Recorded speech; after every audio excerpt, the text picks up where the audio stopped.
paz, igreja. Muito bom estar aqui com vocês essa noite. A passagem que eu vou ler é Salmos 9, 10, que toca muito comigo nas horas da minha angústia, na hora que eu estou nervosa, preocupada. E Deus me tocou. Quando Ele não pediu para me dar aqui no culto, eu fiquei meio nervosa, mas Deus tocou em mim nesse salmo. Então, o Senhor será também um alto refúgio para o oprimido, um alto refúgio em tempo de angústia. Em ti confiarão os que conhecem o teu nome, porque tu, Senhor, nunca desamparaste o que te busca. Amém? Então, eu tenho assim comigo, todo momento que eu estou triste, que eu estou desamparada, se eu sinto isso no meu coração, eu busco.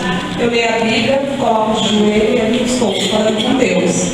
E eu sigo 7 coisas na minha vida, quando eu estou triste, assim, todos os dias eu falo, Senhor, eu preciso reconhecer que o Senhor está na minha vida, lembrar-se de Tu todos os dias e resistir todas as coisas que Tu está me oferecendo para estar presente na Tua vida.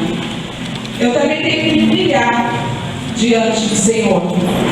Eu preciso confiar em Ti todo o momento e ter a minha fé em ação e louvar a Ti todo momento. Então assim, é o que eu tenho dentro de mim, todo momento, todos os dias, eu tenho que fazer esses 7 passos na minha vida, que é estar perante a Deus ali em todo momento. Então assim, Deus está na nossa vida, está no controle de todas as coisas que Deus tem para nos oferecer. Amém?